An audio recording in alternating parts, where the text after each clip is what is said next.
अपनी मंजिल को पाने की कोई उम्र नहीं होती, ऐसा कहा जाता है। जब जागो तब सवेरा। नमस्कार, राइजिंग सीरीज़ के एक और एपिसोड में मैं आप सबका फिर से स्वागत करती हूँ। जैसे कि जितने भी पहले एपिसोड्स हुए हैं उन सब में हमने गांव के बच्चों से बात की, उनके माता पिता से बात की, उनके दुख दर्द को जाना और उनका साथ दिया। हमारा उद्देश्य सिर्फ बच्चों की पढ़ाई नहीं है, इस देश को एक प्रगति की राहों पर ले जाना है। हम एक ऐसे देश में रहते हैं जहाँ की संस्कृति हमें एक दूसरे के लिए जीना सिखाती है। हाँ, उम्र चाहे जो भी हो, एक दूसरे के लिए हम संपूर्ण होते हैं। आज हम बात करेंगे शिवानी वेलफेयर फाउंडेशन के एक वॉलंटियर से और जानेंगे उसके सफ़र के बारे में, और साथ ही साथ हम उन्हें धन्यवाद कहेंगे हमारे साथ जुड़ने के लिए। हेलो सूरज, कैसे हो आप? ठीक हूँ मैम। कैसा चल रहा है, सब बढ़िया? हाँ मैम, सब ठीक है एकदम। पहले तो आप ये बताइए कि आपकी उम्र कितनी है? मैम मेरी उम्र 17+ है। अच्छा, इतनी छोटी उम्र में इतने बड़े काम? Yes ma'am. अच्छा, तो आप अभी स्कूल में हो, आपने बताया आप 17 ईयर्स के हो, इसके हिसाब से तो आप अभी स्कूल में हो। कौन सी क्लास में हो फिर आप? मैम मैं 12th क्लास में हूँ। एनजीओ, स्कूल कैसे मैनेज करते हो दोनों चीज़ें? मैम बट थोड़ी प्रॉब्लम तो होती है, पर बहुत अच्छा लगता है एनजीओ में आना और बच्चों को पढ़ाना, बच्चों की हेल्प करना। सुबह मैम मैं मॉर्निंग में 6:30 बजे आता हूँ, उसके बाद 7:30 या 8 बजे तक मैम रुकता हूँ एनजीओ में। फिर उसके बाद मेरे स्कूल का टाइम हो जाता है, तो मैं 8 बजे मैम स्कूल के लिए निकल जाता हूँ अपने। और फिर शाम में इवनिंग क्लासेस भी होती हैं, उसमें आते हो आप? जी मैम बिल्कुल आता हूँ मैम। 3:30 बजे से 5 बजे तक क्लासेस चलती हैं, तो मैं पूरी क्लासेस में रहता हूँ उनमें।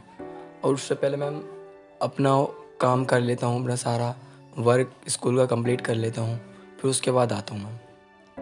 यहाँ एनजीओ से जुड़ना, लोगों की मदद करना, या आपका प्रोफेशन है, या फिर मतलब कभी सोचा था इसके बारे में पहले से, या फिर मतलब मिल गया तो बस कर लिया, ऐसे कोई बात है? यस मैम, सोचा था बहुत कि बच्चों को पढ़ाना, मतलब हेल्प करना गरीब बच्चों की, बहुत अच्छा लगता था। सोचता था पहले मैम, सोचा नहीं था कि पूरा हो जाएगा। बट लॉकडाउन में मैम से मैं मिला, मैम से मिलवाया मैम फैमिली के बच्चों ने, वो भी यहीं पर पढ़ने आते थे फैमिली के बच्चे। तो उन्होंने बताया कि वहाँ पर मैम ऐसे पढ़ाती हैं, वहाँ पर मैम से आप भैया एक बार मिल लो, तो मैम आपको ज्वाइन कर लेंगे वहाँ पर। पहले तो मैं शर्मा रहा था ज़्यादा, फिर उसके बाद मुझे लगा कि चलो चलता हूँ, कोई नहीं, हेल्प करनी है, सपना भी पूरा हो जाएगा मेरा कि बड़ी गरीब बच्चों की हेल्प करना है। तो मैं मैम के पास गया और मैम से पूछा। मैम ने कहा कि कौन सी क्लास में पढ़ते हो? मैंने कहा मैम मैं 10th क्लास में पढ़ रहा हूँ, मेरा एग्ज़ाम चल रहे थे जब। तो मैम ने कहा ठीक है, फॉर्म भर देना और आप आ जाना। मैंने कहा ठीक है मैम। कब ज्वाइन किया आपने एनजीओ? आपको पता कैसे चला एनजीओ के बारे में? मैम मैंने 3 जून 2021 को ज्वाइन किया था, जब यहाँ पर मैम सेलिब्रेट कर रहे थे शायद कुछ, मैम की ऑफिस का इनॉग्रेशन था यहाँ पर। मैम ने जो कमरे लिए थे रेंट पर, तो मैम उससे एक दिन पहले आया था मैं।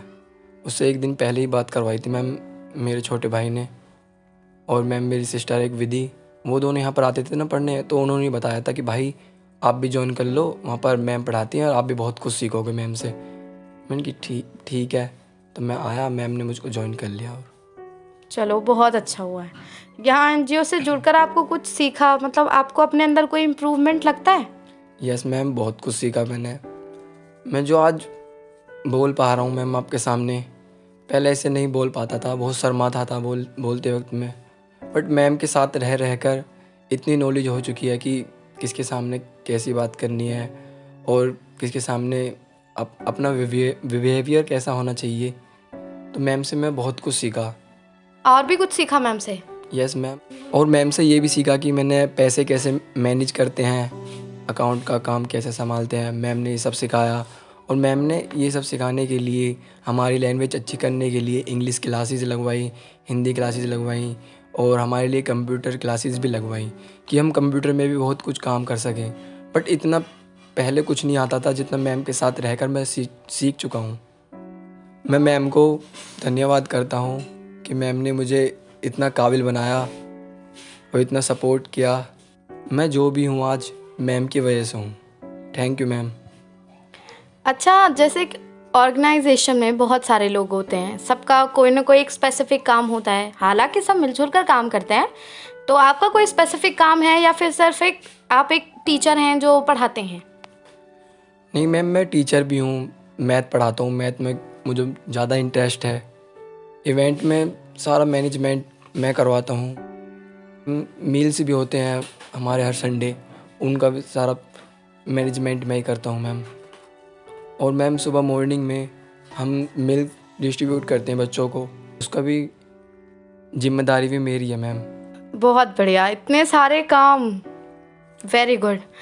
सूरज, जैसे सबके लाइफ में कोई स्ट्रगल होता है, तो अगर आप बताना चाहेंगे कि आपकी लाइफ में कोई ज़िंदगी में कोई कैसी है आपकी ज़िंदगी, कोई struggle yes ma'am, yes ma'am, struggle तो सबकी ज़िंदगी में होता है मैम।